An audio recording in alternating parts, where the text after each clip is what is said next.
The keys on the piano felt cool beneath my fingers as I played the final notes of Chopin's Nocturne in E-flat major.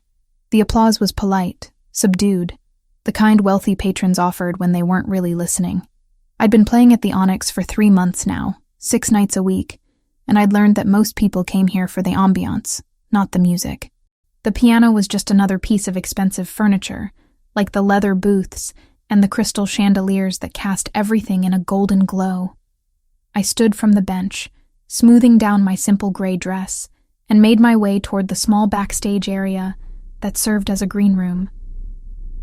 My calves ached from the heels I'd worn, a pair I'd found at a thrift store that looked decent enough under stage lighting, but pinched my toes mercilessly. The pay at the Onyx was good, better than the 2 other places I'd worked before Dylan found us, and I'd had to run again. But good pay still meant choosing between new shoes and Olivia's medication refills. Beautiful as always, Miss Foster. Marco, the floor manager, appeared beside me with a glass of water I hadn't asked for but desperately needed. He was in his 50s, gray at the temples, with kind eyes that had seen too much. Mr. Santoro asked me to tell you that he appreciated tonight's selection.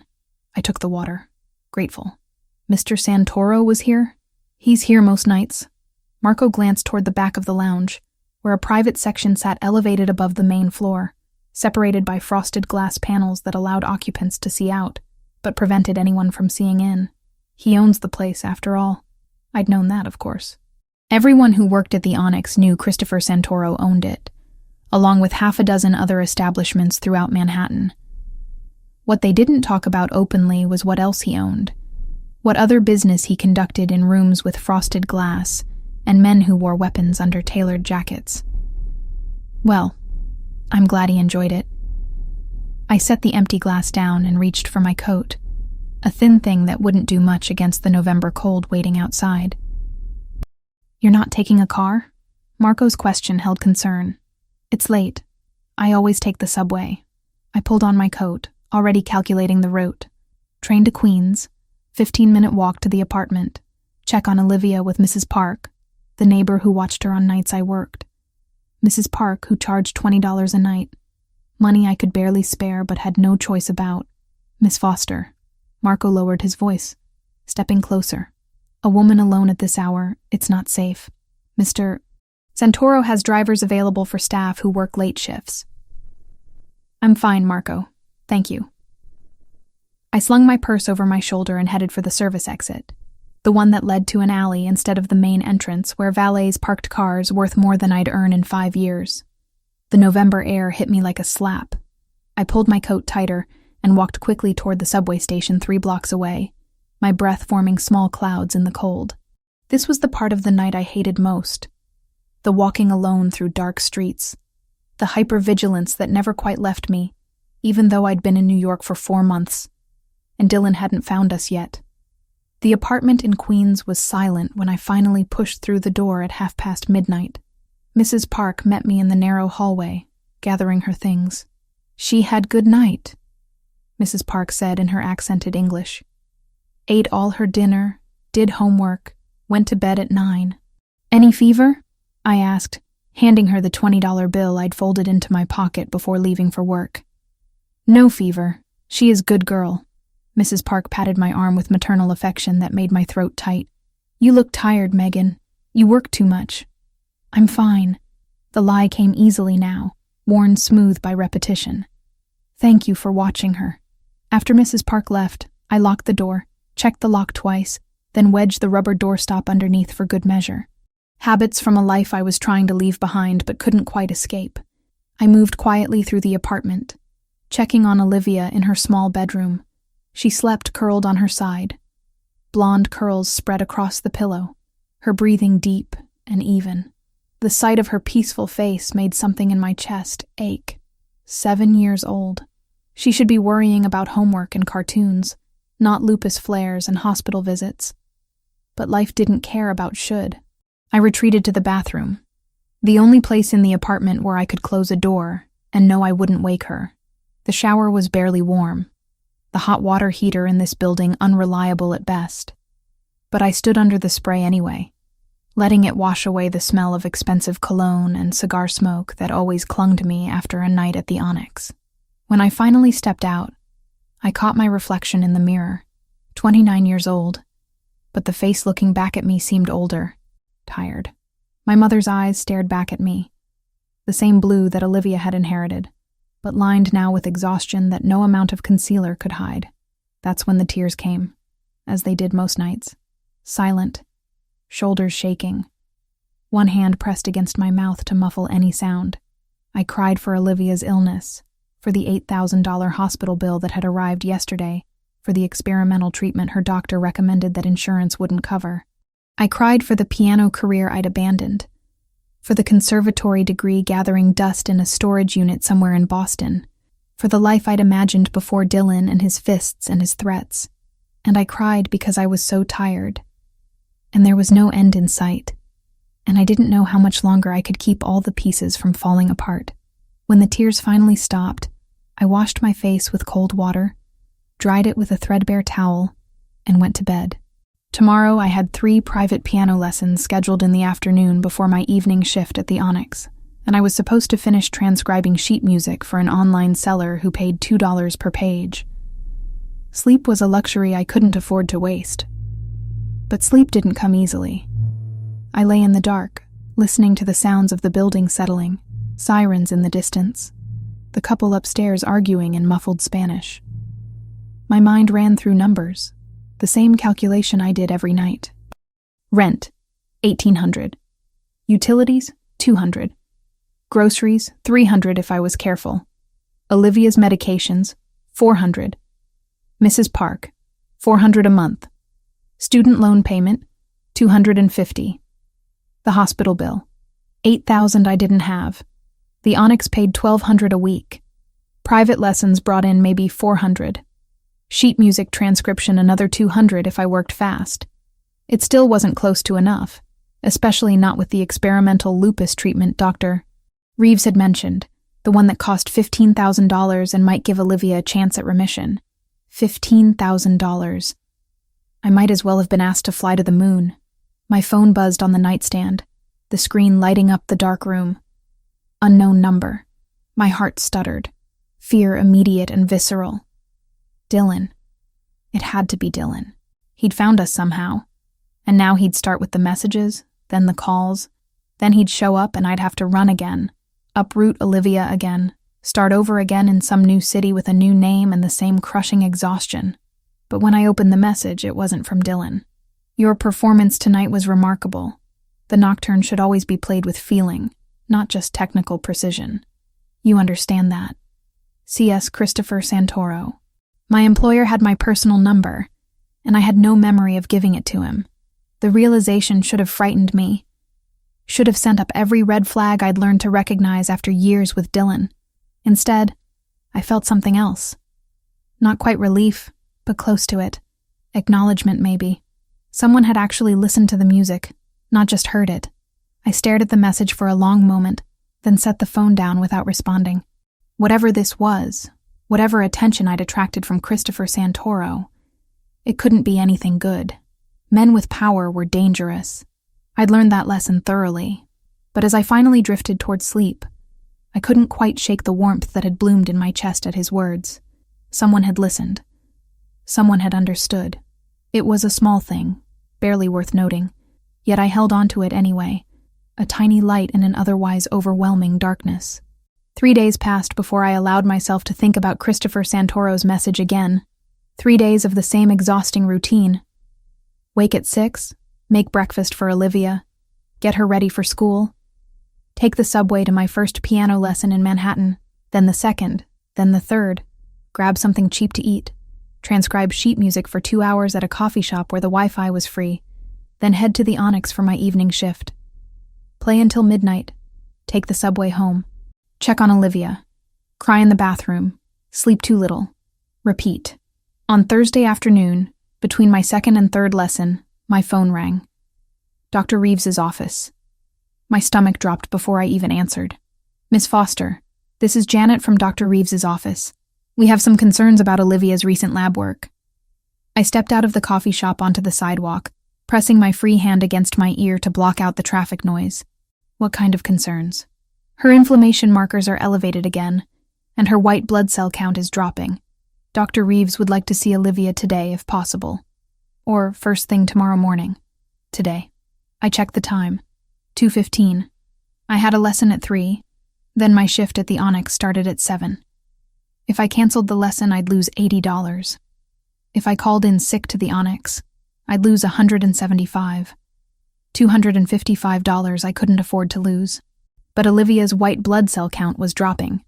I'll have her there by 4, I said, already calculating. Cancel the lesson, pick up Olivia from school, take a cab instead of the subway to save time, beg Marco to let me start my shift late. Perfect. We'll see you then. I called my student and apologized profusely, knowing I'd probably just lost a client. Then I called the school and arranged early pickup. Then I called Marco. I need to bring Olivia to a doctor's appointment. I can be there by 8 instead of 7. There was a pause on the other end of the line. Marco's voice when it came was careful. You know Mr. Santoro prefers you to start at 7. The Thursday crowd comes in early. I know. I'm sorry. It's an emergency. My voice cracked despite my best efforts to keep it steady. Another pause. Hold on. I waited, standing on the sidewalk while people flowed around me like water around a stone. After what felt like an eternity, Marco came back on the line. Mr. Santoro says to take care of your daughter. He'll cover the piano himself until you arrive. He plays? The question slipped out before I could stop it. Apparently, Marco's tone suggested he was as surprised as I was. Don't worry about the time, Miss Foster. Family comes first. I wanted to argue that I couldn't afford to miss an hour of pay, but the words stuck in my throat. Instead, I managed, Thank you. Tell him thank you. The appointment was worse than I'd feared. Dr. Reeves, a woman in her 50s with gray hair and gentle hands, examined Olivia thoroughly, while I sat in the plastic chair and tried not to let my daughter see how terrified I was. The lupus is progressing more aggressively than we hoped, Dr. Reeves said after Olivia had been sent to the waiting room with a nurse and a lollipop. The current medication regimen isn't controlling the inflammation adequately. We need to consider more aggressive treatment options, like the experimental treatment you mentioned before, I asked, though I already knew the answer. Yes. The monoclonal antibody therapy has shown remarkable results in pediatric lupus patients, particularly those with elevated inflammation markers like Olivia's. But I won't lie to you, Miss Foster. It's expensive. How expensive? $15,000 for the initial treatment course. After that, maintenance doses every 3 months at around $3,000 each. The numbers hit me like physical blows. $15,000. $3,000 every 3 months.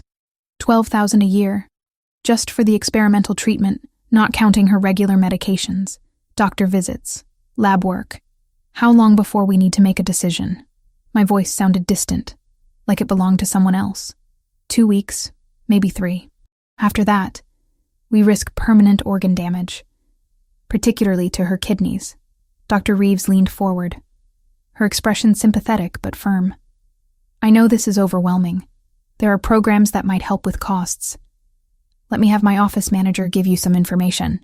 The office manager was kind and efficient and utterly useless.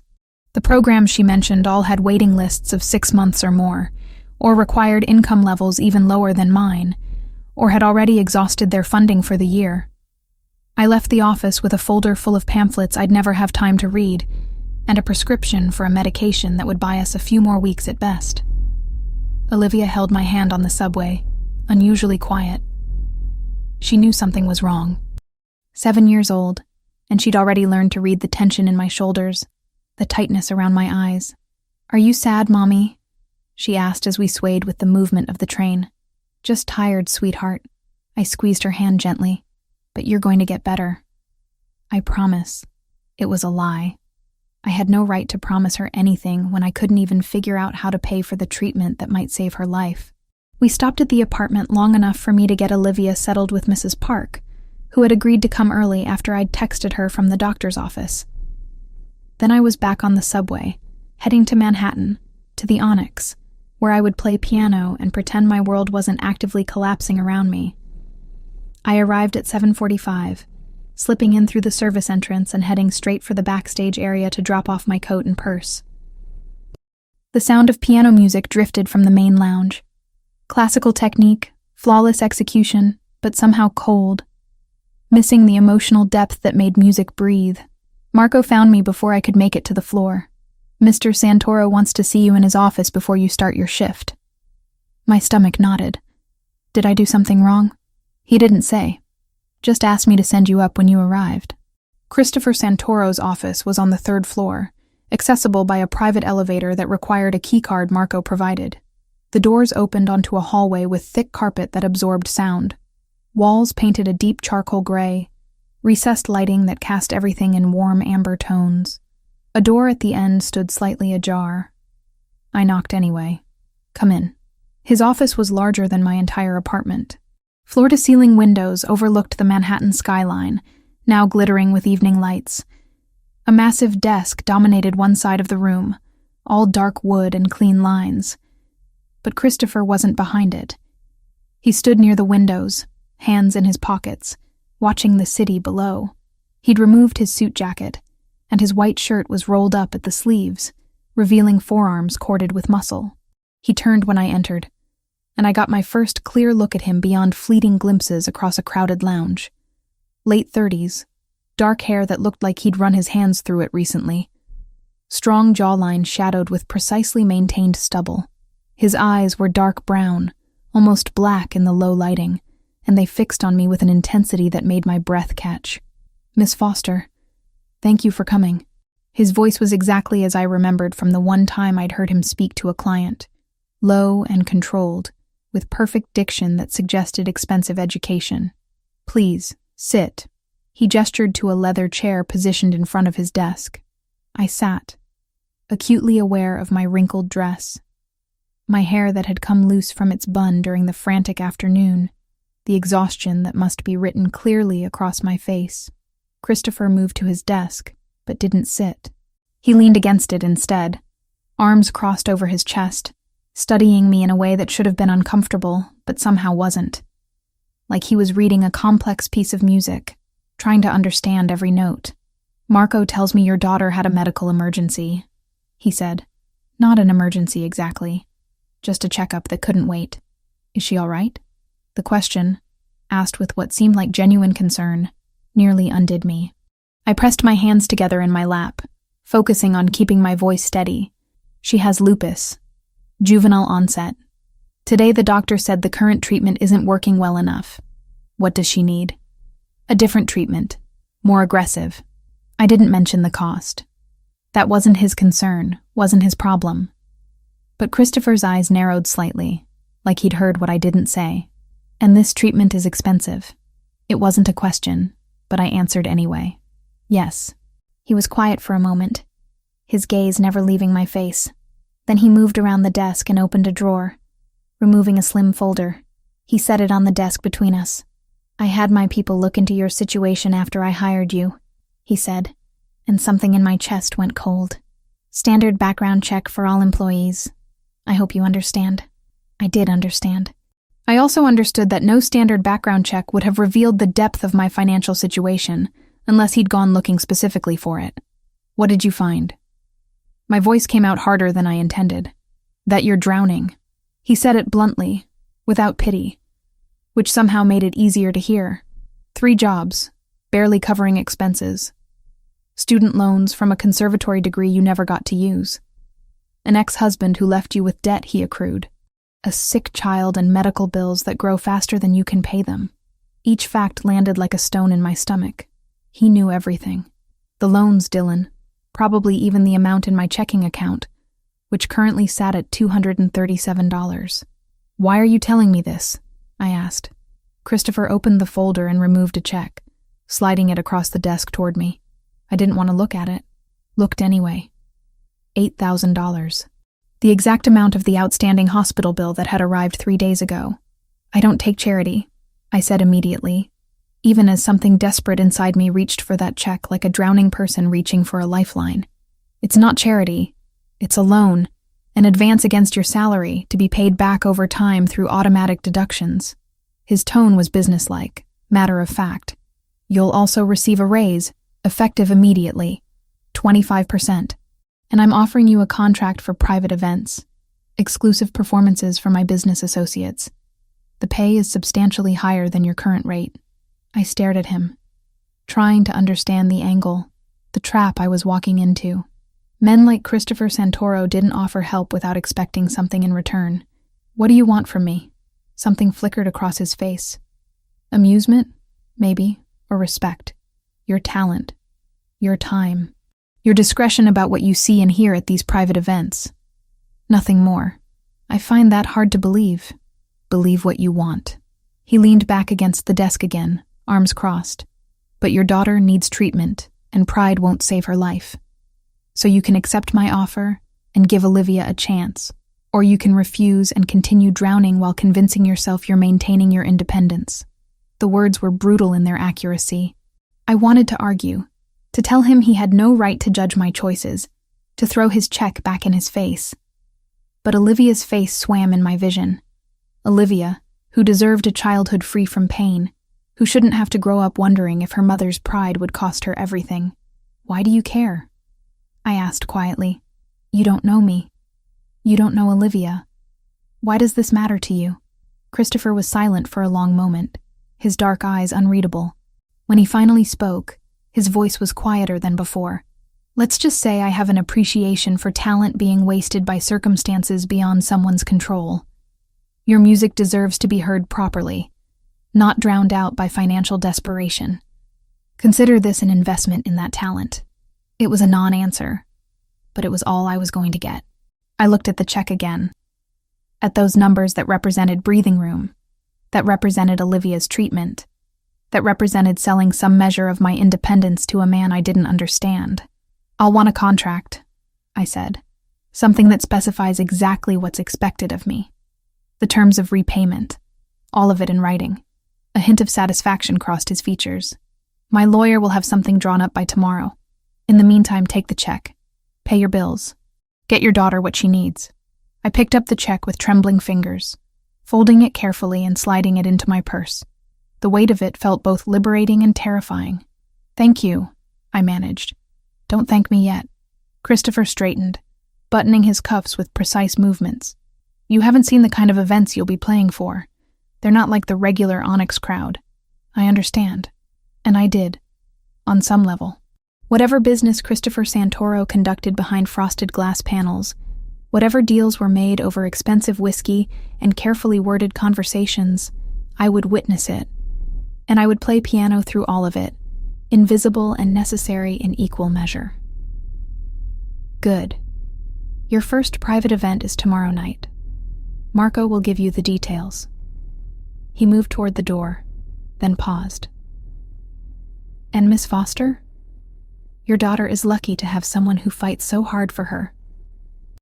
Then he was gone, leaving me alone in his office with a check for $8,000 and the unsettling feeling that I'd just made a deal I didn't fully understand. But Olivia would get her treatment. That was all that mattered. Everything else I'd figure out as I went. 3 weeks had passed since I'd signed Christopher Santoro's contract. 3 weeks of depositing his check, scheduling Olivia's experimental treatment, and playing piano at events that confirmed everything I'd suspected about the nature of his business. The men who gathered in private rooms above the Onyx spoke in careful euphemisms. But I understood enough. Shipments, territories, problems that needed solving. I kept my eyes on the keys and my expression blank, exactly as the contract specified. The money helped more than I wanted to admit. With the hospital bill cleared and Olivia's first treatment dose scheduled for Monday, I'd been able to cut back on the transcription work and one of my private lessons. Not all of them. I wasn't foolish enough to put all my dependence on Christopher's arrangement, but enough that I could breathe slightly easier. Enough that I'd managed 3 full nights of sleep this week instead of my usual fragmented hours. Tonight was Friday, and my shift at the Onyx didn't start until 8. For once, I had an entire evening with Olivia, a luxury I hadn't experienced in months. We'd made spaghetti together, her standing on a stool to help me stir the sauce, chattering about her day at school and the art project she was making, watching her smile, seeing color in her cheeks that hadn't been there a month ago, made every compromise worth it. After dinner, we curled up on the couch with a book. Olivia tucked against my side while I read aloud. She was getting too old for picture books, really, but she still loved them, and I wasn't ready to give up this ritual. Outside, the November sky had opened up, unleashing a storm that drummed against the windows with increasing intensity. At 7:30, my phone buzzed. Mrs. Park, texting to cancel. Her grandson had gotten sick, and she needed to watch him tonight. I stared at the message, my mind already racing through options. There were no options. My other backup sitter had moved to New Jersey last month.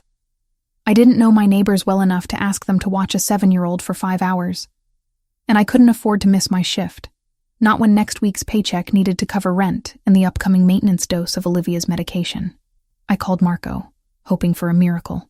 I know this is incredibly last minute, but is there any way I could bring Olivia with me tonight? My sitter just canceled, and I have no one else. Bring her to the Onyx? Marco's doubt was evident. Megan, you know that's not really appropriate. She'll stay in the green room. She has homework to do, and she's good at keeping herself occupied. Please, Marco. I wouldn't ask if I had any other choice. There was a long pause.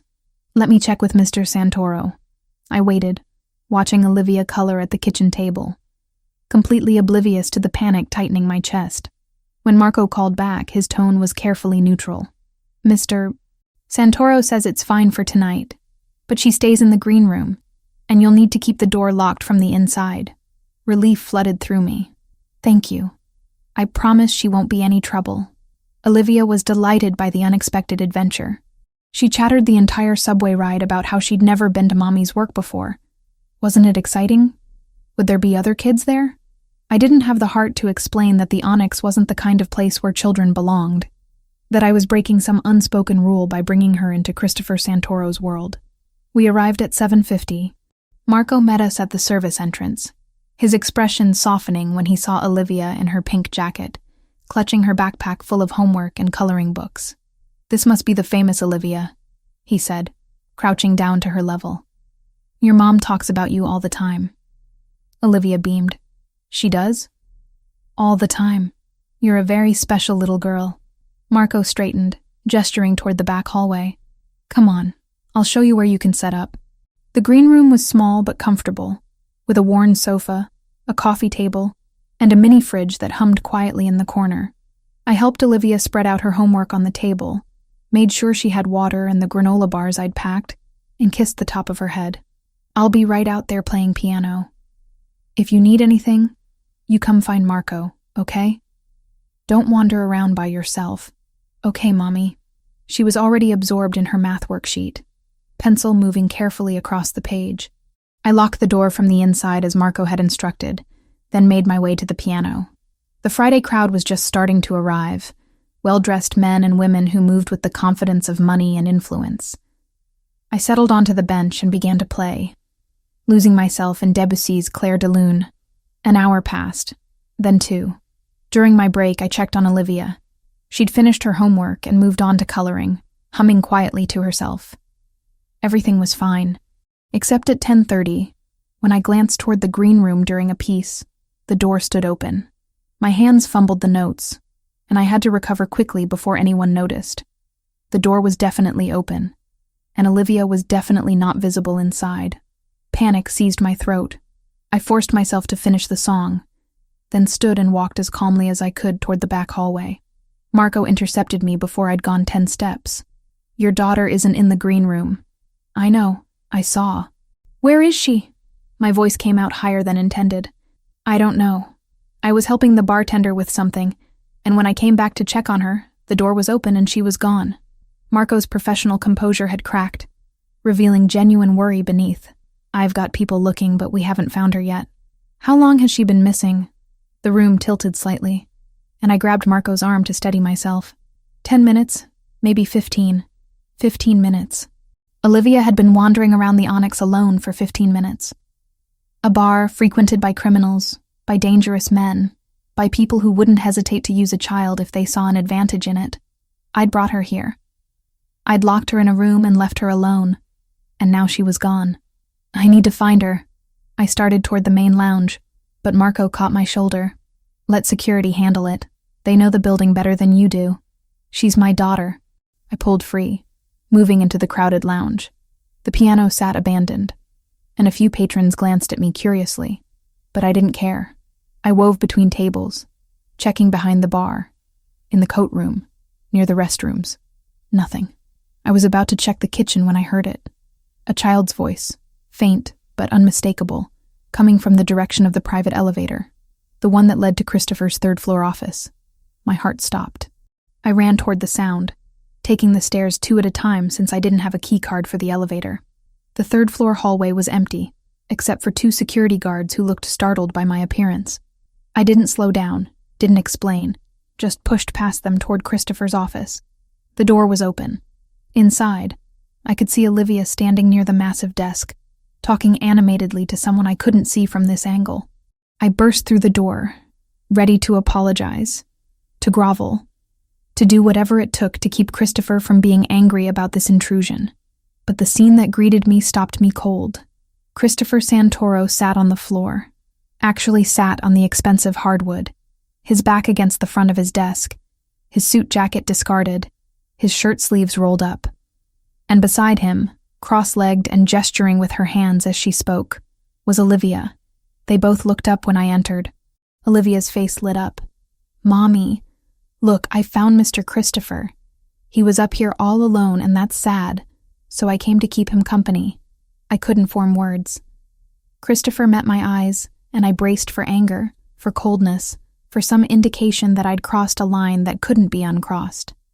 Instead, his expression was carefully neutral, revealing nothing. "I'm so sorry," I managed finally. "She was supposed to stay in the green room. I don't know how she got out or how she found the elevator. I'll take her home right now. It's all right, Miss Foster." Christopher's voice was calm, almost gentle. "Olivia was just telling me about her art project. She's very talented." Olivia beamed at the praise, then looked back at Christopher with complete trust. "He said he likes sunflowers too. That's what I'm painting for art class." I looked between them, trying to understand this strange tableau. The city's most dangerous man, sitting on the floor with my 7-year-old daughter, discussing sunflowers. "Olivia, sweetheart, we need to let Mr. Santoro get back to work." I extended my hand. "Come on," but I haven't asked him yet. Olivia turned to Christopher, her expression suddenly serious. "Can you help my mommy stop crying at night?" The question hit like a physical blow. I felt blood drain from my face. "Olivia, that's not appropriate." My voice came out strangled. But Christopher was looking at my daughter with an intensity that made me nervous. "Your mother cries at night?" "Every night." Olivia nodded solemnly. "After she puts me to bed, I hear her in the bathroom. She tries to be quiet, but I can still hear. She's always sad. And I don't know how to make it better." Shame washed over me. I'd thought I'd been so careful, so quiet. I'd thought I was protecting her from my pain, from my fear, from all the weight I carried. But she'd known all along. "Olivia." My voice cracked. "We should go." Christopher stood in one fluid motion, all controlled power and grace. He crossed the room to where a bottle of water sat on a side table, then crouched down to Olivia's level, offering it to her. "Why don't you wait right here for a minute? I need to talk to your mother about something." Olivia took the water bottle, sitting down on the leather chair with perfect trust. Christopher gestured for me to follow him into the hallway. I did, numb and mortified. Once the door was closed behind us, he turned to face me. The neutral expression was gone, replaced by something I couldn't quite name. "How long has she known?" he asked quietly. I didn't realize she knew at all. I wrapped my arms around myself, suddenly cold. I thought I was being careful. Children are more perceptive than we give them credit for. He was quiet for a moment, studying my face. "Why were you crying?" "That's not your concern." "I made it my concern when I hired you." His voice was firmer now. "When I gave you that loan, when I brought you into my world. So I'll ask again. Why were you crying?" I wanted to tell him it was none of his business, that my private pain wasn't part of our contract. But standing there in that hallway, with my daughter's innocent question still echoing in my ears, I found I didn't have the energy to deflect. "Because I'm terrified," I admitted. "Because even with your help, even with the treatment starting Monday. I don't know if it'll be enough. Because Olivia is 7 years old, and she's already had to grow up too fast, and I can't fix it. Because every night I lie awake calculating numbers that don't add up, and I don't know what happens when the money runs out again. Christopher listened without interrupting, his dark eyes never leaving my face. When I finally stopped talking, he reached out and did something completely unexpected. He touched my shoulder, just a brief contact, but the gesture carried surprising gentleness. The treatment will help. Dr. Reeves is one of the best pediatric rheumatologists in the country. And the money will be there, because I'll make sure it's there. He dropped his hand but held my gaze. You don't have to carry all of this alone anymore, Megan. It was the first time he'd used my first name. The sound of it, in that low, controlled voice, made something in my chest tighten. Why are you doing this? I asked, for what felt like the 100th time. Really? Not the talent excuse, not the investment story. Why do you care? His jaw tightened almost imperceptibly. For a long moment I thought he wouldn't answer. Then he said very quietly, because I understand what it's like to feel helpless while someone you love suffers, and I have the power to prevent that for you. So I will. Before I could respond, the door opened and Olivia peeked out. Can I go back to my coloring now? I want to finish the picture I was working on. Christopher's expression softened in a way I'd never seen before. Of course. Marco will take you back to your room and make sure the door locks properly this time. As Olivia skipped down the hallway with Marco, who'd apparently been waiting nearby, Christopher turned back to me. Finish your shift. Take Olivia home. Sleep without crying tonight. It wasn't quite a command, but close. That's an order from your employer. I don't think that's how employment works. The corner of his mouth lifted, almost a smile. In my world, it's exactly how it works. He disappeared back into his office, leaving me standing in the hallway with more questions than answers. But as I returned to the piano and resumed playing, I realized two things. First, Christopher Santoro was far more complicated than I'd given him credit for. And second, despite every warning bell in my head, despite every lesson learned from Dylan, despite knowing better, I was starting to trust him. Whether that would save me or destroy me remained to be seen. Monday morning arrived with unexpected sunshine, the kind that made New York look almost cheerful despite the lingering cold. I'd taken the day off from everything, my lessons, the transcription work, even my regular shift at the Onyx. Christopher had insisted when I'd mentioned Olivia's first treatment, his tone leaving no room for argument. Today was about my daughter, nothing else. We sat in Dr. Reeves's office, Olivia swinging her legs from the examination table while the doctor explained the procedure one more time. I'd heard it all before during our consultation 2 weeks ago, but I listened again anyway, searching for reassurance in the clinical details. The monoclonal antibody targets specific immune cells that are causing the inflammation. Dr. Reeves said, her gentle voice directed at Olivia as much as me. It's going to help your body stop attacking itself. The infusion takes about 2 hours, and you might feel a little sleepy afterward, but most kids tolerate it very well. Will it hurt? Olivia asked, her voice small. You'll feel a little pinch when we put in the IV, but after that, you won't feel anything. You can watch movies the whole time if you want. Olivia looked at me, seeking confirmation that this was okay, that she could trust this. I squeezed her hand and forced myself to smile with more confidence than I felt. It's going to help you feel better, sweetheart. That's all that matters. The infusion room was surprisingly comfortable, with recliners instead of hospital beds and large windows that let in natural light. A nurse helped Olivia settle into one of the chairs, wrapping her in warm blankets and setting up a tablet loaded with her favorite animated movies. The IV insertion made her wince, but she was brave about it, only letting out a small whimper before squeezing her eyes shut. All done with the hard part, the nurse said cheerfully, taping the IV in place. Now you just get to relax and watch your show. I pulled a chair close to Olivia's recliner and held her free hand while the medication began to drip slowly through the line. Dr. Reeves had warned me that some children experienced reactions, fever or nausea or rashes, but that most tolerated it well. I watched Olivia's face obsessively, looking for any sign of distress, but she seemed content enough, her attention already captured by the bright colors on the screen. An hour into the infusion, my phone buzzed with a text from an unknown number. I checked it carefully, always wary now of communications from people I didn't recognize. How was she doing? CS Christopher. I'd given Marco my schedule for the day, mentioning the appointment. But I hadn't expected Christopher himself to follow up. For a moment, I considered not responding. This was private, personal, none of his business despite the fact that he was funding it. But something about the simple question, the implied concern behind it, made me type back. Doing well so far. She's watching movies and being very brave. The response came almost immediately. Good. Take as much time as you need. The Onyx will survive without you for one night. I stared at the message, unsure how to interpret it. Was he being genuinely kind? Or was this just good management, keeping his investment secure? With Christopher, it was impossible to tell. Every interaction felt layered with meanings I couldn't quite parse. Olivia fell asleep during the second hour, her hand going slack in mine.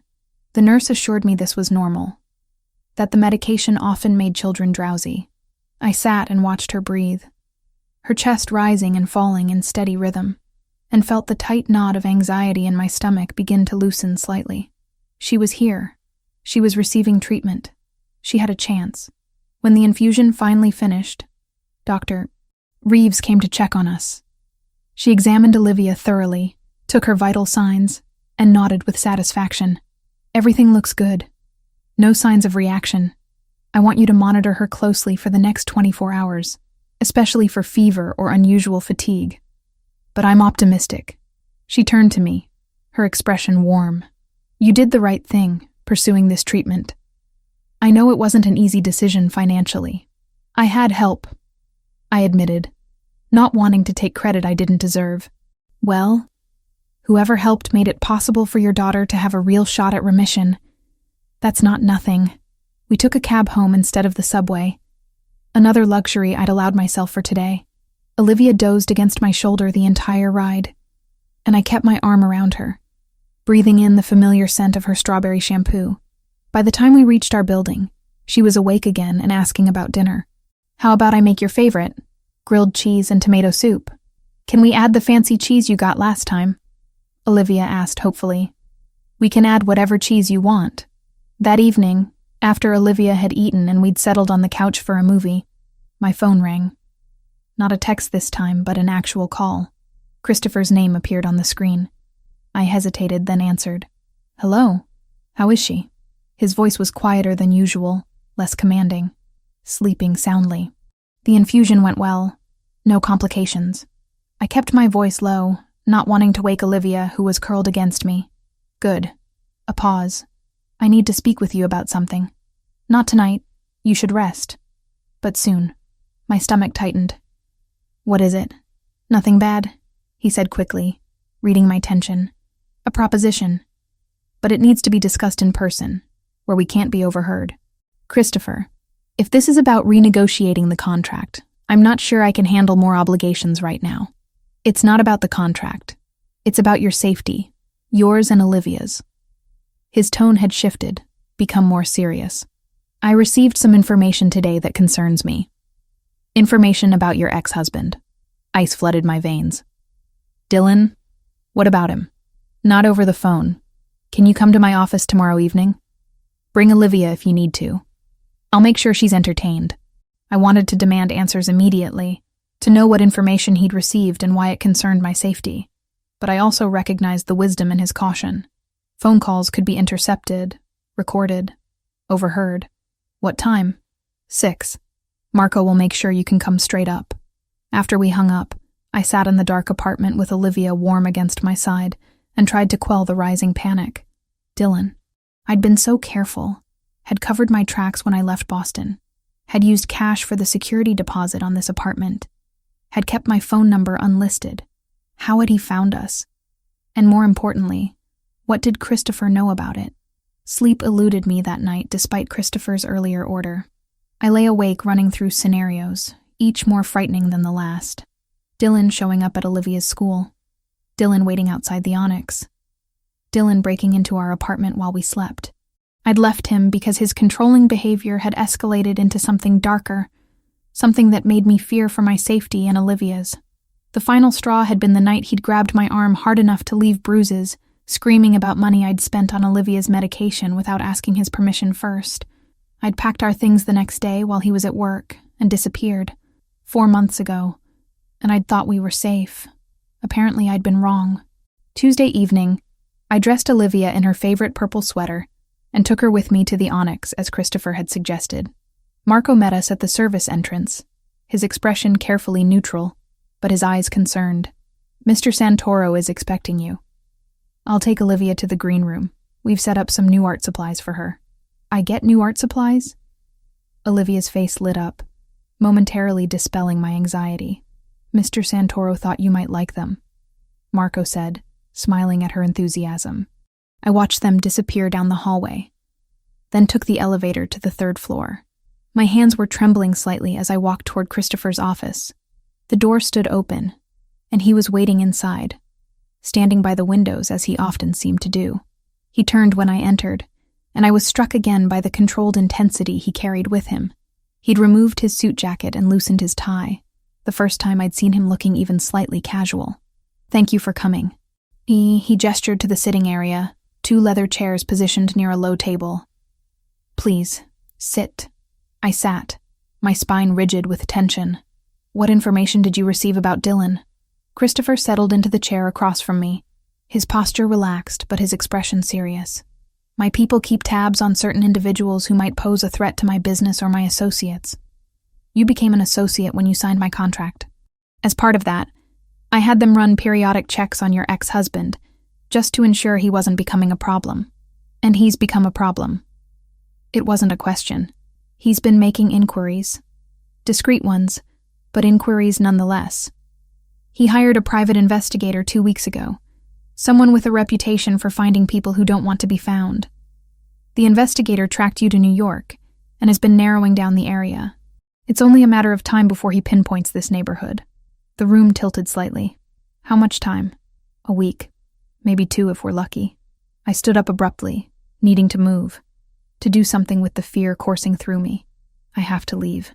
Take Olivia somewhere else. Start over again. That's one option." Christopher's voice remained calm. "It's also a temporary solution. He found you once. He'll find you again. Men like Dylan don't stop until they're forced to stop." "Then what do you suggest?" I turned to face him, anger mixing with fear. "I can't fight him. I don't have the resources, the connections. I'm just trying to keep my daughter safe and healthy." Christopher stood, closing the distance between us in 3 strides. He stopped just short of touching me, but I could feel the heat radiating from him. "You let me handle Dylan. Permanently." The word hung between us, heavy with implication. I understood what he was offering, what he was capable of doing. "I can't ask you to do that." My voice came out whisper soft. "You're not asking. I'm offering. But it comes with conditions." "Of course it does." Bitterness crept into my tone. "What do you want?" "You and Olivia move into a secure apartment. One I own, with proper security. Not the building you're in now with its broken buzzer and inadequate locks. Somewhere I can guarantee your safety. You want us to live in one of your properties." I wrapped my arms around myself, suddenly cold. "Under your control. Under my protection," he corrected firmly. "There's a difference." "Is there?" "Because from where I'm standing, it looks like I'm trading one controlling man for another." His jaw tightened, the first sign of real emotion breaking through his controlled facade. "I am nothing like your ex-husband. I don't hurt women. I don't terrorize children. And I sure as hell don't make people afraid in their own homes. But you do expect something in return for your help. You always do." "Yes, I expect something." He moved to his desk and pulled out a folder, identical to the one he'd shown me 3 weeks ago. He opened it, revealing a document. A new contract. Higher pay, better benefits, and a clause that guarantees housing and security for you and Olivia for as long as you work for me. In exchange, you continue playing at my events, you maintain discretion about what you see and hear, and you accept that you're under my protection. I stared at the contract, trying to find the trap hidden in the words. What happens when I don't want to work for you anymore? When I want to leave? Then you give me 3 months' notice, and I arrange new housing and security for you somewhere else. The protection doesn't end just because the employment does." He met my eyes, and for once his expression was completely open. "I take care of what's mine, Megan. And whether you like it or not, you became mine the moment you walked into this place 3 months ago. I'm not a possession. No, you're not. You're a woman with a daughter who deserves to live without fear, and I have the power to make that happen. So the question is, are you going to let your pride put Olivia at risk? Or are you going to accept help from someone who actually wants to help you?" The words hit too close to what he'd said before, echoing the same brutal honesty. I looked at the contract, at the neat paragraphs outlining terms that seemed almost too good to be true, and then I looked at Christopher Santoro, really looked at him, past the expensive clothes and the dangerous reputation, trying to understand what he actually wanted from this arrangement. "Why do you care?" I asked one more time. The real reason? He was quiet for so long I thought he wouldn't answer. Then he said, very softly, "Because I had a sister once. She was 7 years old when she got sick. Leukemia. We didn't have money for the treatments she needed. And by the time I earned enough to pay for them, it was too late.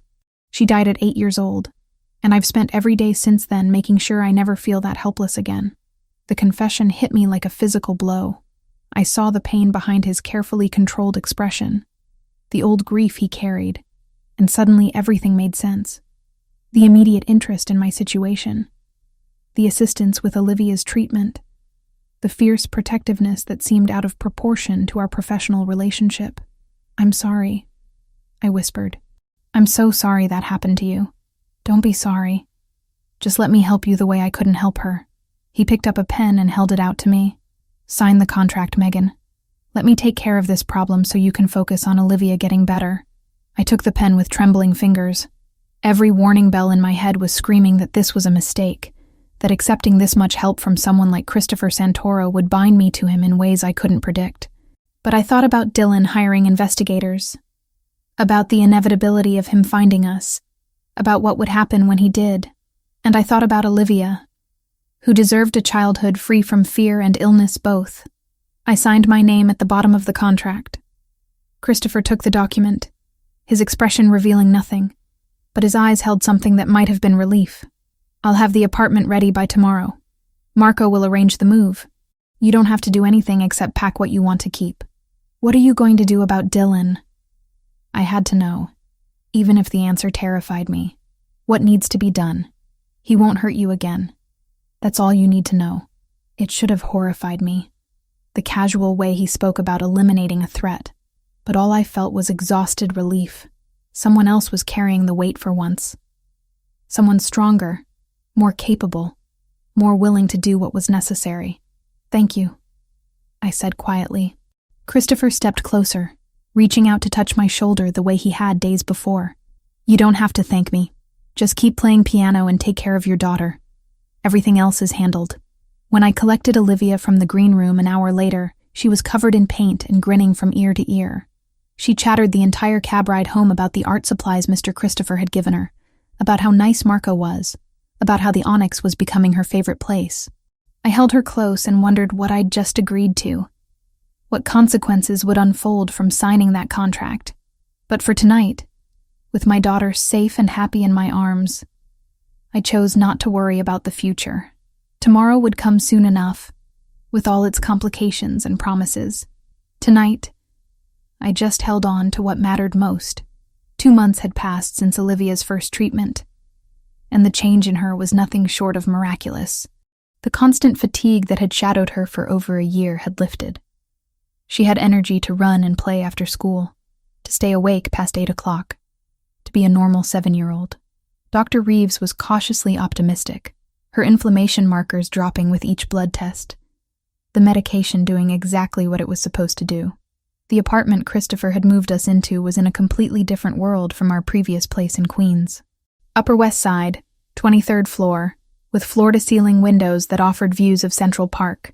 3 bedrooms, 2 bathrooms, a kitchen with appliances that actually worked.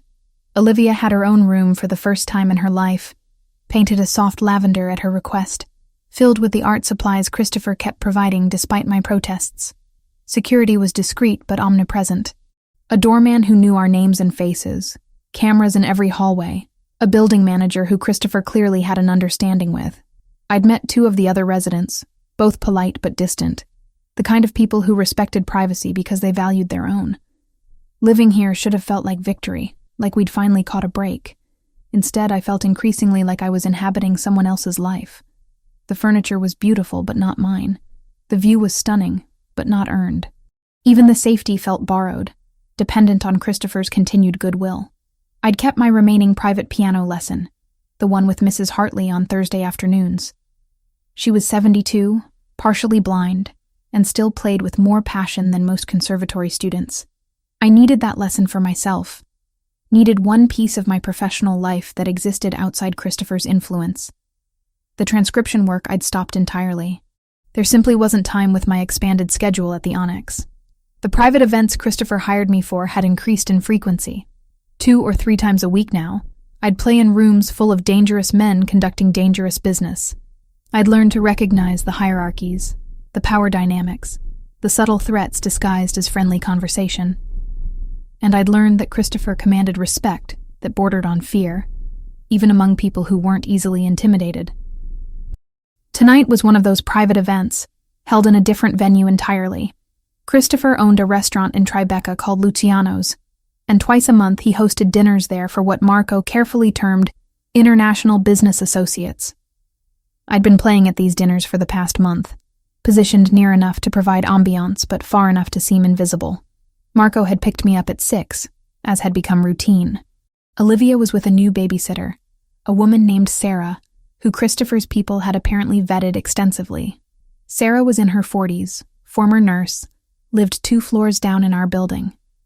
Olivia adored her, which made accepting this particular arrangement easier. The restaurant was already busy when I arrived. Regular dinner service in full swing on the main floor. But I was directed to the private dining room on the 2nd level, accessible only by a separate staircase that was monitored by 2 men who nodded to me in recognition. The room was smaller than the private spaces at the Onyx, more intimate. A single long table dominated the center, already set with crystal and china that caught the candlelight. The piano was a baby grand positioned in the corner, its rich mahogany finish gleaming. I'd played this particular instrument before and loved it. Whoever had selected it understood quality. I was early, as Christopher preferred. It gave me time to warm up, to test the room's acoustics, to settle my nerves before the guests arrived. I'd just finished running through scales when Christopher entered through the main door. He stopped when he saw me, and for a moment we just looked at each other across the empty room. He wore charcoal gray tonight, his tie perfectly knotted, his hair styled with precision that suggested recent attention. But there was tension in his shoulders I'd learned to recognize, the kind that meant tonight's dinner was more important than usual. "You're here early," he said, moving toward the table to inspect the place settings. "You prefer me to be ready before guests arrive." "I do." He adjusted a water glass that was already perfectly positioned, then turned to face me. "Tonight's dinner is with representatives from several organizations. Some are allies. Some are potential problems. It's important that everything goes smoothly. You're telling me this because—" I kept my hands in my lap, resisting the urge to fidget. "Because if anything seems off, if anyone makes you uncomfortable, I want you to signal Marco immediately." His expression had gone hard, protective in a way that still caught me off guard. These men know better than to approach my employees inappropriately, but I don't take chances. "I'll be fine, Christopher. I've been doing this for 2 months now." "I know." But he didn't look reassured. "Just stay alert." The guests began arriving at 7:30. I recognized a few faces from previous events at the Onyx, but most were new. They spoke in Italian, Russian, and accented English, their conversations flowing around me while I played. Chopin tonight, technically demanding pieces that required enough concentration to keep me from processing most of what I overheard. Dinner was served in courses, each plate a work of art that suggested Christopher took his restaurant operations seriously. Wine flowed freely, voices grew louder, and the atmosphere shifted from formal to almost convivial. I played through it all, invisible as always. It was during the 3rd course that I became aware of someone watching me. Not casually, the way people sometimes glanced at the piano, but with focused attention. I looked up from the keys and met the gaze of a man seated at the far end of the table, older than Christopher, maybe mid-50s, with silver hair and cold blue eyes that assessed me like I was a problem to be solved. He said something to the man beside him, too quietly for me to hear over the music and conversation. But I saw Christopher's posture change, saw him lean forward slightly with an expression that could freeze blood. The silver-haired man stood, excusing himself from the table. He walked toward me, and every instinct screamed to stop playing, to move away, to do something other than sit there vulnerable and exposed. But I kept my hands moving across the keys, kept my expression neutral, even as my heart hammered against my ribs. He stopped beside the piano, close enough that I could smell expensive cologne and something metallic beneath it. "You play beautifully," he said in heavily accented English. "How long have you worked for Santoro?" I glanced toward Christopher, saw him halfway out of his chair, saw Marco moving toward us from his position by the door. The silver-haired man followed my gaze and smiled, a predatory expression that made my skin crawl. "I'm just making conversation," he said, raising his hands in mock surrender. "No harm intended. Miss Foster is concentrating." Christopher's voice cut across the room, quiet but absolute in its authority. "I'm sure you understand that pianists don't appreciate being disturbed during performance." The silver-haired man inclined his head, but his eyes never left my face. "Of course. My apologies." He returned to the table, but I felt his attention on me for the rest of the evening, an uncomfortable weight I couldn't shake. The dinner finally ended near midnight. Guests departed in groups, some heading to cars waiting outside, others lingering to continue conversations in the restaurant's bar. The silver-haired man was among the last to leave, pausing at the door to speak with Christopher in Italian. I caught only fragments, something about territory and agreements, but the tension between them was palpable. After the last guest had gone, Christopher dismissed Marco and the other security, then turned to me. I was gathering my bag, eager to get home to Olivia and the safety of our apartment. "I'm sorry about Victor," Christopher said, moving toward me. He was testing boundaries he had no right to test. Victor? The name meant nothing to me. Victor Volkov. He runs operations in Brighton Beach. We have an understanding, but he enjoys pushing limits. Christopher's jaw tightened. "He won't approach you again. Is he dangerous?" I asked, though I already knew the answer. Everyone at that table was dangerous. That's why I need you to be careful, to stay alert. He studied my face, his expression concerned. "Are you all right? He didn't threaten you?" "No threats, just uncomfortable attention."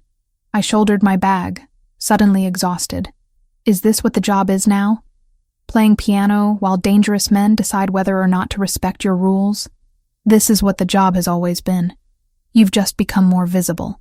He moved closer, close enough that I had to tilt my head back to maintain eye contact. "If this is too much, if you want out of the private events, say so. I'll adjust the contract." I almost laughed. "And lose the income that's paying for Olivia's treatment? No, I'll manage."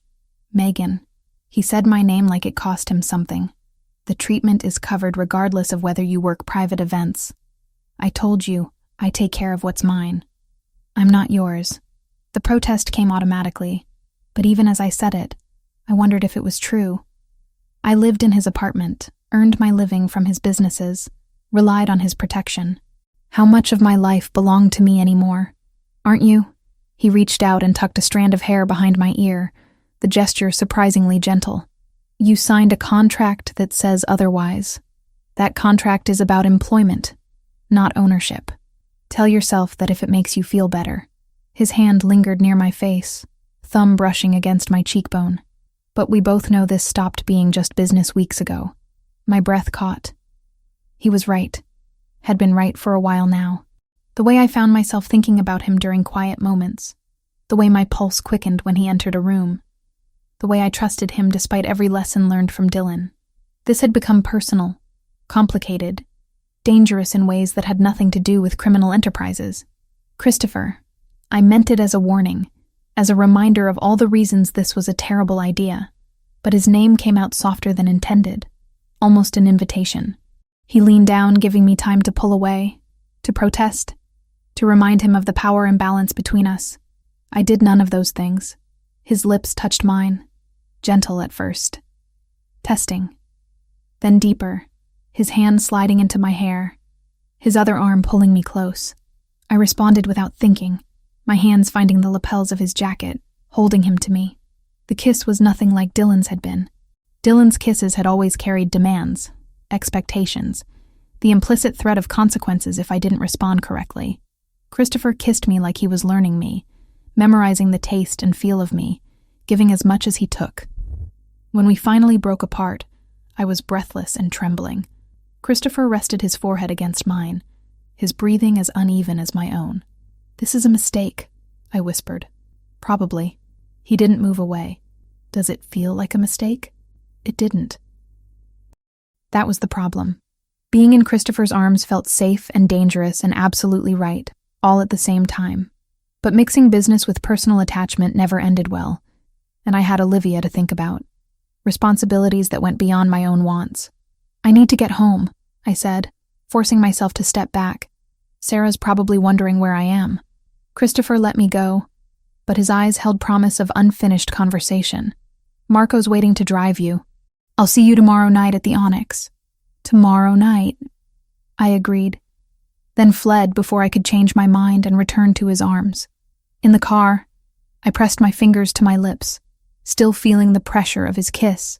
Marco glanced at me in the rearview mirror but said nothing, his expression carefully neutral.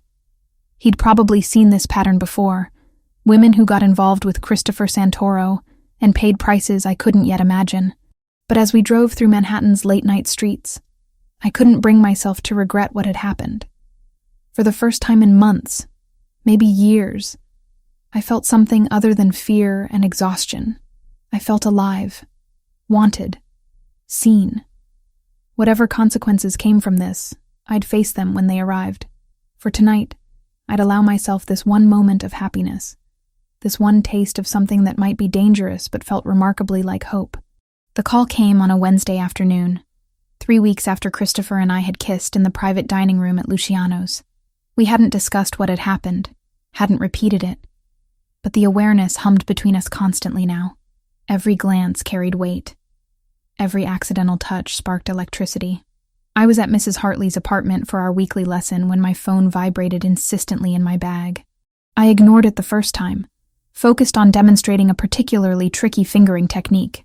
But when it rang again immediately, Mrs. Hartley waved me toward it. "Answer, dear. No one calls twice unless it's important." It was Sarah, the babysitter, and her voice was tight with barely controlled panic. "Megan, I need you to come home right now. Don't panic, but there's a situation." My heart stopped. "Is Olivia okay?" "She's fine. She's with me. But there's a man downstairs claiming to be her father. The doorman won't let him up, but he's refusing to leave and he's making a scene. He says he has rights. Dylan. Christopher had promised Dylan wouldn't be a problem, had said he'd handled it. But apparently, he hadn't handled it thoroughly enough. "I'll be there in 20 minutes. Keep the door locked and don't let anyone in except me." I was already gathering my things, mouthing an apology to Mrs. Hartley, who nodded understanding. "Should I call the police?" Sarah asked. "No, not yet. I'm calling someone else." The last time I'd tried to explain Dylan to anyone with a badge, they'd believed his easy charm over my bruised fear. I couldn't risk him turning this into a story where I was the unreasonable one. Christopher wouldn't ask for a statement. He'd simply make the problem go away. I hung up and immediately dialed Christopher. He answered on the first ring, his voice crisp and professional. "Megan." "What's wrong?" "Dylan's at my building. He found us." The words came out steadier than I felt. "He's downstairs demanding to see Olivia." Silence on the other end, but I could feel the rage building through the phone line. When Christopher finally spoke, his voice had gone dangerously quiet. "Stay on the phone with me. Get to your building as fast as you can. I'm sending people now, and I'll be there in 15 minutes. "Christopher, what are you going to do?" "What I should have done the first time. Wait for me before you go inside." The cab ride home was the longest 20 minutes of my life. Christopher stayed on the phone the entire time, his presence somehow reassuring despite the distance. He asked questions, clinical and precise. How had Dylan known where we lived? Had he approached Sarah or Olivia directly? Had he made any threats? I didn't have answers to most of them. All I knew was that the safety I'd been promised, the protection I'd accepted in exchange for my independence, had failed. Dylan had found us, and now he was close enough to hurt Olivia. When the cab pulled up to our building, I saw the scene immediately. Dylan stood on the sidewalk, gesturing angrily at the doorman who blocked the entrance with crossed arms. My ex-husband looked almost exactly as I remembered. Sandy brown hair, athletic build, the charming face that hid so much cruelty. But there was something different now. A desperation in his movements that made him seem smaller somehow. 2 large men flanked the building entrance, and I recognized them as Christopher's security. They weren't engaging with Dylan, just standing there as silent barriers. The doorman looked relieved when he saw me approaching. "Miss Foster, I'm so sorry about this. I tried to explain that you weren't available, but he insisted on waiting." Dylan's head snapped toward me, his expression cycling through relief, anger, and something I couldn't quite identify. He took a step forward, and Christopher's men shifted positions subtly, placing themselves between us. "Megan." Dylan's voice carried that familiar tone, the one that used to make me flinch. "Finally. I've been trying to reach you for months. We need to talk." "There's nothing to talk about." I kept my distance, my phone still in my hand. Christopher was still on the line, listening. "You need to leave. I have a right to see my daughter." Dylan's jaw clenched, and I saw the first hints of the temper I'd fled from. "You can't just take her and disappear. That's kidnapping. I left because you were abusive. I have full custody. You have no rights here." "Abusive?" He laughed, sharp and bitter. "I provided for you. I gave you everything, and you repaid me by stealing my child. She's not your child. You signed away parental rights 2 years ago, when you didn't want to pay child support." The lie came smoothly, born from months of fear. Dylan had never officially been Olivia's father. He'd been in our lives for 2 years, had acted like a father when it suited him, but there were no legal ties binding him to her. Dylan's face darkened. "That's not true, and you know it. Leave, Dylan, or I'll have you arrested for harassment." "By who? These thugs?" He gestured at Christopher's security. "I know what you're doing, Megan. I know who you're working for now. Christopher Santoro, right? The mob boss? You think he's better than me? You think he won't hurt you eventually?" A black car pulled up to the curb, and Christopher emerged before it had fully stopped. He moved with purpose, buttoning his jacket as he approached. Dylan's bravado faltered visibly when he saw him. Christopher stopped beside me, close enough that our shoulders touched. His presence radiated controlled danger, the kind that didn't need to be announced. "You must be Dylan." Christopher's voice was conversational, almost friendly. "I've heard a great deal about you. And you're Santoro." Dylan tried to match his confidence, but fell short. "The man who's been keeping my family from me." "Your family?" Christopher's eyebrow raised fractionally. "That's an interesting claim, considering you have no legal relationship to the child in question and a documented history of domestic violence." "I never hit her." "No. You just grabbed her hard enough to leave bruises, screamed at her until she was afraid to speak, controlled every dollar she spent and every decision she made. That's not violence?" Christopher's tone remained pleasant, but something lethal lurked beneath it. "Let me be very clear about something, Dylan. Megan and Olivia are under my protection. That means if you come near them again, if you contact them in any way, if you even think about them too loudly, I will know. And you won't like what happens next." Dylan swallowed hard, his face flushing. "You can't threaten me. I'll go to the police." "Please do. I'm sure they'll be very interested in the outstanding warrant for credit card fraud in Massachusetts, or the unpaid child support from your first marriage, or the restraining order your ex-girlfriend filed last year that you violated 3 times. Christopher smiled, cold and humorless. "I did my research, Dylan. You're not nearly as clean as you'd like Megan to believe." I stared at Christopher, shocked by the thoroughness of his investigation. Dylan's face had gone pale, confirming every accusation. "How did you—" Dylan started, then stopped. "I have resources. I use them to protect what's mine." Christopher's hand found the small of my back, a possessive gesture that Dylan couldn't miss. "Now, you have 2 choices. You can leave New York voluntarily and never contact Megan or Olivia again. Or you can refuse, and I'll make sure every piece of information I've gathered finds its way to the appropriate authorities. Your choice. You can't do this. I absolutely can. The question is whether you're smart enough to accept the deal. Christopher's expression hardened. You have until the count of 10 to start walking. 1. Dylan looked at me desperate.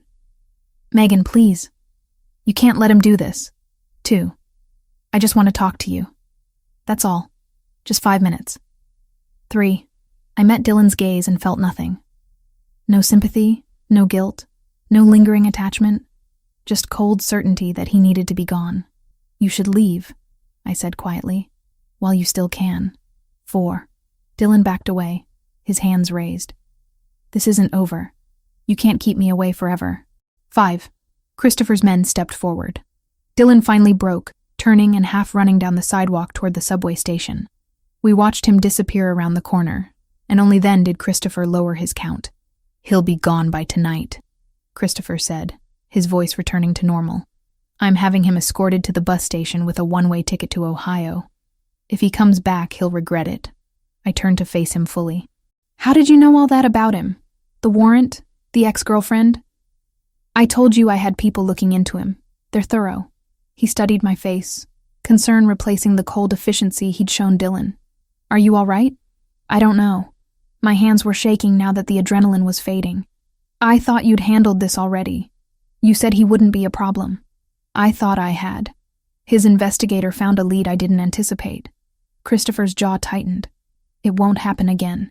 I'm doubling security on this building, and I'm assigning someone to Olivia's school. This is my fault. The realization hit hard. I brought this into your life. The danger, the complications. Megan. He caught my face between his hands, forcing me to meet his eyes. You brought nothing but light into my life. Dylan is a problem I'm equipped to handle. Don't apologize for needing help. But this is what you do, isn't it? You solve problems with threats and force and resources most people don't have. And I'm just one more problem on your list. You're not a problem. His thumbs brushed across my cheekbones, the gesture achingly tender. You're the woman I can't stop thinking about. The one I want to protect because the thought of anything happening to you makes me lose my mind. The one who plays piano like she's pouring out her soul and makes me believe in things I thought I'd buried with my sister. My breath caught. Christopher, I love you. He said it simply, like it was the most obvious thing in the world. I've been in love with you since the night your daughter asked me to stop you from crying. Maybe before. And I know this is complicated, and probably inadvisable and definitely breaks about a dozen rules I've set for myself. But I don't care. I love you, Megan Foster, and I need you to know that before anything else happens. Tears spilled down my cheeks, hot and unexpected. This is crazy. We barely know each other. I know you cry in the bathroom so your daughter won't hear. I know you play Chopin when you're sad and Debussy when you're hopeful. I know you sacrifice everything for Olivia without a second thought. I know you're stronger than you believe, and braver than you realize. His forehead touched mine. I know enough. I'm scared. The admission came out barely above a whisper. I'm scared of needing you this much. Of what happens if this doesn't work. Of losing the little independence I have left. Then be scared. But be scared with me. Not alone. He kissed my forehead, then each cheek, tasting my tears. Let me love you, Megan. Let me take care of you and Olivia the way you deserve. Not because you're weak or incapable, but because you shouldn't have to carry everything by yourself anymore. I looked up at him. This dangerous man who'd inserted himself into my life and refused to leave, who'd paid for my daughter's treatment and protected us from threats I couldn't handle alone, who'd just confessed his love on a Manhattan sidewalk with all the sincerity of someone unused to vulnerability. I love you too, I heard myself say. I don't know when it happened or how, but I do. And it terrifies me. His smile transformed his face, chasing away the cold authority, and revealing something warm and genuine beneath. Good. We can be terrified together. He kissed me then, right there on the sidewalk with his security watching and pedestrians passing by. And for the first time in longer than I could remember, I felt safe, not just physically protected, but emotionally secure in a way I'd never experienced before. When we finally broke apart, Christopher kept his arm around me as we walked into the building. Sarah was waiting upstairs with Olivia, and I needed to make sure my daughter hadn't been frightened by Dylan's appearance. But as we rode the elevator up, Christopher's hand in mine, I felt the weight I'd been carrying begin to lift. Dylan was gone. Olivia was safe, and the man beside me loved me despite every reason why he shouldn't. Tomorrow would bring new complications, new challenges, new reasons to be afraid. But for tonight, I had this. And maybe, just maybe, it would be sufficient. The explosion happened on a Friday night, 3 weeks after Dylan had left New York. I was at the Onyx playing for the regular evening crowd, working through a Rachmaninoff piece that required my full concentration. Christopher was in his office upstairs, handling business I didn't ask about. Olivia was home with Sarah, safe in our apartment. Then the world erupted in sound and chaos. The blast came from somewhere outside the building, powerful enough to rattle the windows and send several glasses crashing from the bar. The music died instantly as everyone reacted, patrons diving under tables, staff rushing toward exits. Training I didn't know I possessed took over. I stayed low, scanning for Christopher even as Marco appeared beside me, his hand on my shoulder. "Stay down. Don't move until I say so." More security poured into the lounge from hidden positions, weapons visible now in a way they never were during normal operations. Through the confusion, I saw Christopher descending the stairs, his expression cold and focused in a way that terrified me more than the explosion had. He reached me in seconds, pulling me up and toward the back hallway. "Are you hurt?" "No, I'm fine." "What happened?" "Car bomb. Across the street." His jaw was tight with barely controlled rage. It was meant as a message. A message from who? The Ndrangheta. Viktor Volkov's people. He was already moving, pulling me toward the service exit where a car waited, engine running. "Get in. We're getting you somewhere safe." "Christopher, wait." "Olivia." Panic seized my throat. "Is she okay? Is Sarah with her?" He had his phone out before I finished speaking, pressing it to his ear while opening the car door. "Marco, confirm that Foster's apartment is secure. I want eyes on the daughter and the sitter now." We climbed into the back seat, and the car pulled away from the curb immediately. Christopher kept his arm around me, solid and reassuring even as his attention remained on the phone. After what felt like an eternity, but was probably less than a minute, he nodded. "They're both fine. Building security has been doubled, and I'm sending additional people to your floor." He finally looked at me, his expression softening slightly. "Olivia's safe, Megan. I promised you that, and I meant it. This is because of me." The realization hit with crushing weight. Because you helped me. Because you protected us from Dylan. Now your business is under attack. This has nothing to do with you. Christopher's voice was firm. This is about territory and power, and old grudges that predate you by years. Victor has been looking for an excuse to test my boundaries. He chose tonight. But the timing. I couldn't shake the feeling that my presence in Christopher's life had somehow catalyzed this violence. 3 weeks after Dylan, and suddenly your club is being bombed? The timing is Victor's miscalculation, not your fault. He pulled me closer, his hand cupping the back of my head. "Listen to me carefully. You are not responsible for the actions of violent men. You didn't cause this, and you won't be a casualty of it. I won't allow it." The car pulled up to our building, where I could see at least 6 of Christopher's security positioned at various points. The doorman looked shaken but unhurt. Christopher guided me inside and up to the apartment, where Sarah met us at the door. Olivia clutched against her side. "Mommy!" Olivia ran to me, and I scooped her up, holding her tight enough that she squirmed. We heard a loud noise. Sarah said it was probably just construction, but it was really loud. "Just an accident, sweetheart. Everything's okay." I looked at Sarah over Olivia's head. "Thank you for keeping her calm." Of course. Sarah's eyes were wide, and I could see she understood this was far more serious than construction. "Should I stay?" Christopher answered before I could. "That would be appreciated.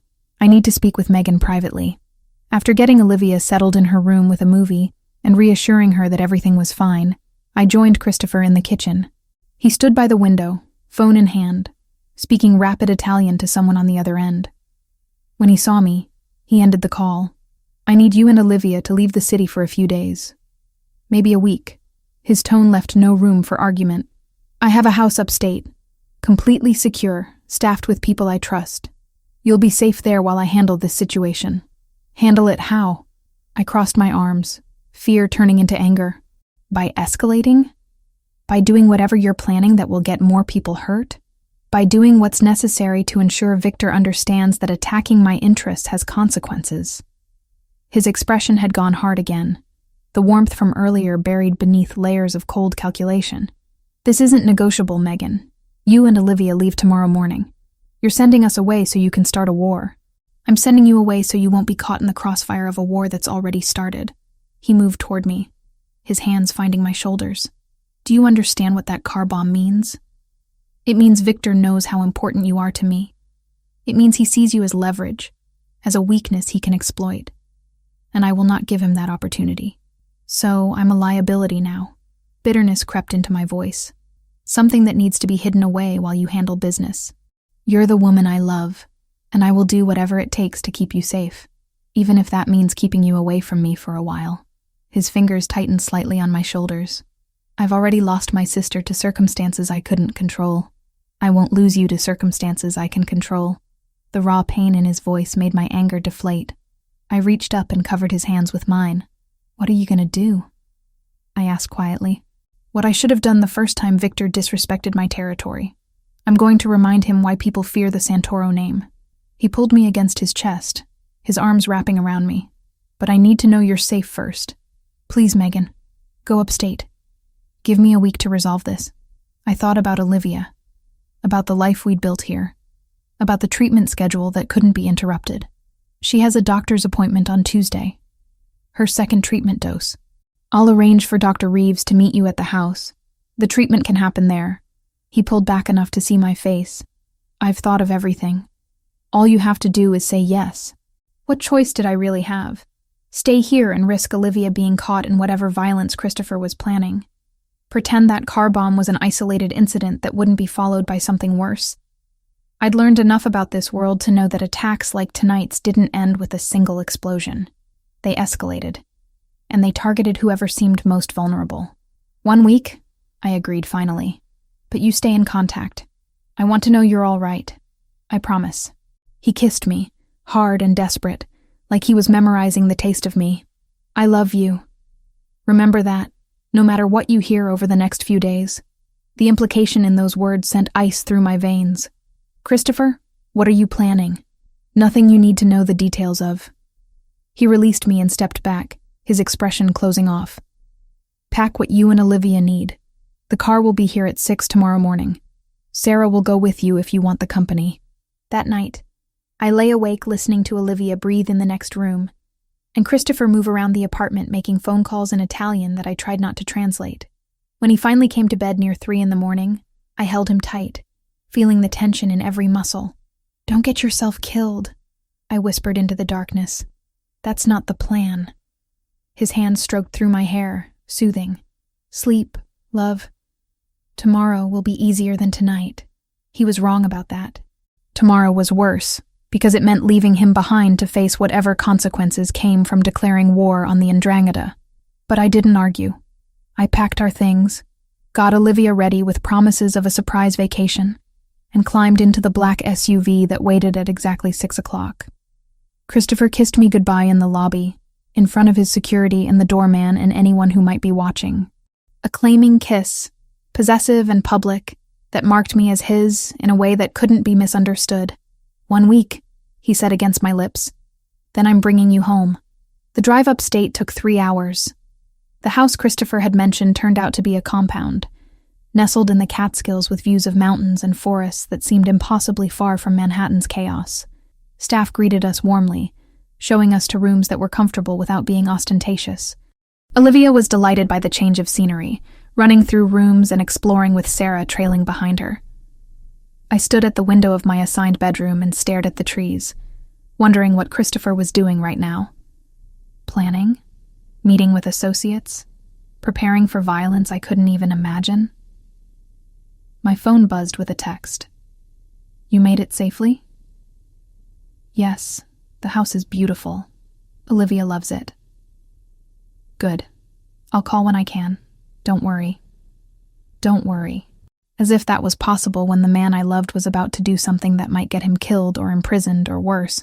I set the phone down and went to find Olivia, focusing on being present for her while my mind stayed in New York with Christopher. The week that followed was the longest of my life. Christopher called twice a day, his conversations brief and carefully neutral, clearly aware that phones weren't secure. He never mentioned specifics, never told me what was happening, but I heard the exhaustion in his voice, the strain he tried to hide. Dr. Reeves did arrive on Tuesday as promised, bringing everything needed for Olivia's treatment. The infusion went smoothly, and Olivia tolerated it even better than the first time. Small victories in the midst of larger chaos. On Thursday, I woke to find news reports about a warehouse fire in Red Hook. Suspected arson. No casualties. Building owned by a company with ties to organized crime. I stared at the screen of my phone, knowing without confirmation that Christopher was responsible. Friday brought reports of arrests. 6 men associated with the Ndrangheta, taken into custody on various charges. The news didn't mention Christopher, but I knew his fingerprints were all over it somehow. Saturday, the phone calls stopped. I tried calling Christopher and got voicemail. Tried texting and got no response. Panic built in my chest. Visions of him hurt or captured or dead filling my mind.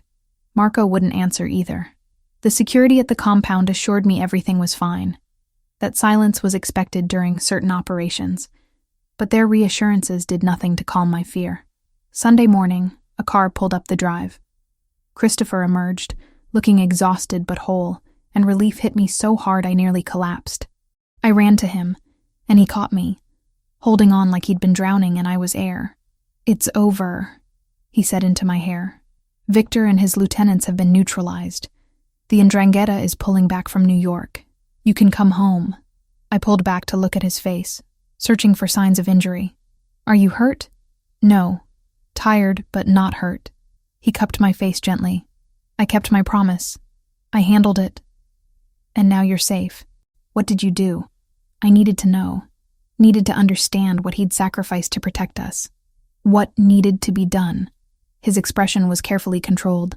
Victor tried to expand into territory he had no claim to. I reminded him of boundaries.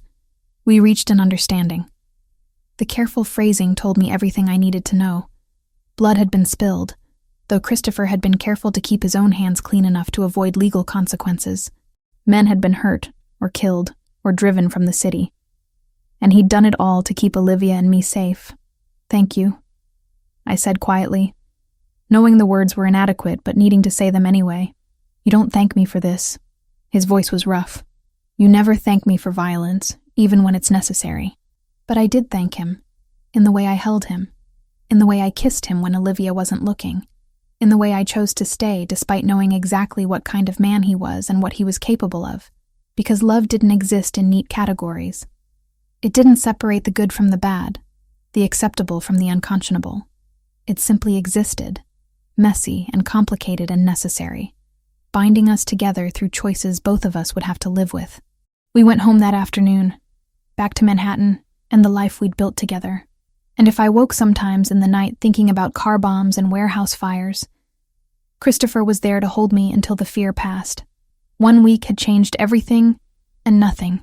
The threats were handled, but new ones would eventually emerge. For now, though, we had peace. And I'd learned to take peace wherever I could find it. 3 months after the warehouse fire and the arrest that followed, life had settled into something that resembled normalcy. Dylan hadn't resurfaced. Christopher's people still checked in from time to time, but every report said the same thing. My ex-husband was still in Ohio, too busy untangling his own legal problems to come hunting for us again. Sometimes I still woke, certain I heard his footsteps in the hallway, but the panic faded faster now, replaced by the quiet knowledge that he was far away, and we were, finally, hard to reach. Olivia's treatment was working better than anyone had dared hope. Her inflammation markers had dropped to near normal levels, and Dr. Reeves was cautiously using the word remission in our conversations. She'd gained weight, her cheeks filling out with healthy color. She ran and played without exhaustion, attended school without missing days for illness. She was, for the first time in 2 years, a normal 7-year-old child. I'd continued playing at the Onyx and at Christopher's private events, but something had shifted in how I approached the work. I no longer felt like I was just surviving, trading dignity for survival. Instead, I'd begun to see myself as Christopher saw me, a talented musician whose skill had value beyond mere functionality. He'd arranged for me to give a small recital at a gallery opening last month, my first public performance in years that wasn't background music. The response had been overwhelming, and I'd fielded 3 offers for future performances at venues that had nothing to do with Christopher's business. For the first time since Olivia's diagnosis, I could envision a future that extended beyond the next medical bill, the next crisis, the next impossible choice. I could imagine building a career again, establishing myself as a pianist in my own right, providing for Olivia through my talent rather than through dependence on anyone else. Christopher and I had fallen into a rhythm that worked despite its unconventionality. He spent most nights at our apartment, usually arriving after Olivia was asleep, but present for breakfast before she left for school. She'd grown attached to him in a way that both warmed and terrified me. She called him Chris now, asked his opinion on homework assignments, showed him her art projects with the same enthusiasm she'd once reserved only for me. One morning in early February, I woke to find him already dressed, sitting on the edge of the bed with his phone in hand. The early morning light coming through the windows cast his features in sharp relief, emphasizing the tension in his jaw. "What's wrong?" I asked, immediately alert. He set the phone down and turned to face me. "I need to ask you something, and I need you to really think about your answer." My stomach nodded. "That sounds ominous." "It's not. At least, I hope it's not." He took my hand, his thumb tracing circles against my palm. "I want you and Olivia to move in with me. Officially, permanently. Not just you staying at my place sometimes, but actually living together as a family." The words hung in the air between us.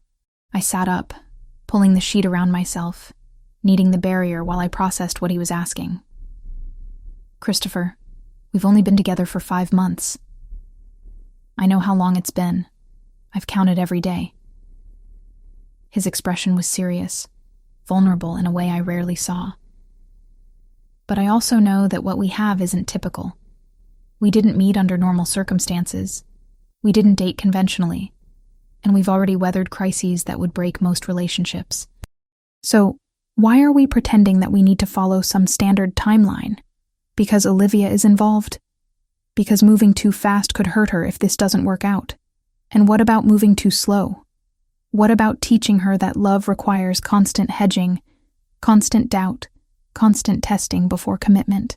He moved closer, his free hand cupping my face. "I love you, Megan. I love Olivia. I want to wake up with you every morning, not just the mornings when it's convenient. I want to be there for her school plays and doctor's appointments and bad dreams. I want to be a family, not just 2 people who care about each other, but keep 1 foot out the door." Tears pricked my eyes. "You're asking for everything. I'm asking for what I should have asked for weeks ago." He kissed my forehead gently. "Move in with me. Let me be the father figure Olivia deserves. Let me take care of both of you. Not because you need taking care of, but because I need to be part of your lives in every way that matters." Where would we live? The practical question came automatically, my mind grasping for concrete details to anchor the enormity of what he was proposing. "I have a townhouse in Brooklyn Heights, 4 bedrooms, a garden, a neighborhood with good schools. It's been sitting mostly empty for 2 years because I've been living at the Onyx more often than not. But it could be a home, if you want it to be." I thought about the apartment we currently occupied, the beautiful space that had never quite felt like ours, because it belonged to Christopher's world, not mine. And I thought about what it would mean to choose a home together, to commit to building something permanent. "Can we see it first, before I give you an answer?" Relief flooded his expression. "Of course, whenever you want." We went that afternoon, the 3 of us. Olivia bounced excitedly in the backseat of the car, asking 1,000 questions about the new house, whether she'd have her own room, if there would be space for all her art supplies. Christopher answered each question patiently, his hand resting on my knee as Marco drove us across the bridge into Brooklyn. The townhouse was beautiful in a way that took my breath away. Red brick facade, wrought iron railings, a small front garden that would bloom with flowers in spring. Inside, hardwood floors gleamed in afternoon sunlight that poured through tall windows. The rooms were spacious, but not ostentatiously large, furnished with pieces that suggested someone had actually thought about comfort and livability rather than just displaying wealth. Olivia claimed the bedroom with the window seat immediately, declaring it perfect for reading. I walked through the space slowly, touching surfaces, imagining our lives unfolding in these rooms. The kitchen was modern and functional, perfect for the cooking I'd stopped doing in recent months. The master bedroom had an attached bathroom with a clawfoot tub that made me think of long soaks after stressful days. "What do you think?" Christopher asked, finding me in what could be a study or music room. Empty, except for a piano positioned near the window. "It's perfect." I ran my fingers across the piano keys, not pressing hard enough to make sound. Too perfect, maybe. Like it's waiting for us to ruin it, or waiting for us to make it real. He moved behind me, his arms circling my waist. "This house has been empty too long. It needs voices, laughter, life. It needs you and Olivia." I leaned back against him, letting myself imagine mornings in that kitchen, evenings in that garden, nights in that bedroom. What happens when your business interferes? When you have to disappear for a week to handle situations like Victor? When Olivia asks questions about what you do and I don't have good answers? Then we deal with those situations as they come. Together. His lips brushed against my temple.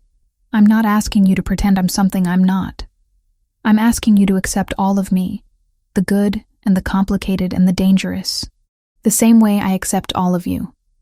The strength and the fear and the fierce love you have for your daughter." I turned in his arms to face him. "If we do this, I need one promise from you. Anything. That you'll always come home. No matter what business you're handling, no matter what dangers you face, you promise me that you'll do everything in your power to come back to us." My voice cracked slightly, because Olivia has already lost one father figure. She can't lose another. His expression grew solemn. "I promise. I will always find my way home to you." We moved in 3 weeks later. Marco and several others helped transport our belongings from the Upper West Side apartment, though we didn't have much to bring. Most of what we'd accumulated there belonged to Christopher anyway. But my piano from the Onyx came with us, positioned in the music room where sunlight would touch it every morning. Olivia's art supplies found a home in a closet that had been converted into a studio space. My mother's jewelry box, the one thing I'd managed to keep through all our moves and fresh starts, sat on the dresser in the master bedroom. The first night in the townhouse, Christopher made dinner while Olivia and I unpacked kitchen boxes. It was domestic and ordinary and perfect in its simplicity. We ate pasta at the dining room table, Olivia chattering about her new room and the park she'd spotted 2 blocks away. After dinner, Christopher helped with her bedtime routine, reading 3 chapters of her current favorite book while I cleaned up. When he finally joined me in the kitchen, I was washing dishes by hand, despite the perfectly functional dishwasher, needing something to do with my hands. "She's asleep," he said, moving to help dry the plates I'd washed. "Asked me to tell you goodnight. She's happy here." I glanced at him, this man who'd inserted himself into our lives and refused to leave. "You're good with her. She makes it easy. She's smart, funny, creative. Everything a kid should be." He set down the dish towel and turned me to face him. "Thank you for giving me this. For trusting me with both of you. Thank you for not giving up when I tried to push you away." He kissed me then, soft and sweet. The kind of kiss that promised more, but was content to simply be for now. When we broke apart, I realized I wasn't crying. For the first time in years, I was completely at peace. The weeks that followed established new patterns. Christopher still handled business that I didn't ask about, still disappeared occasionally for meetings that ended late and left him tense. But he always came home, usually with some small gift for Olivia, a book or art supplies or the fancy hot chocolate she loved. He attended her school's spring musical, sitting in the audience beside me and clapping louder than anyone else when she sang her solo. He learned to braid her hair when I was running late for a lesson. He taught her to play chess and lost gracefully when she started beating him. With me, he was patient and attentive, and surprisingly romantic for someone whose daily business involved threats and violence.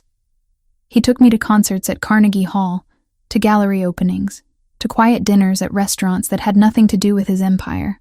He listened when I talked about wanting to perform more, about maybe teaching at a conservatory someday.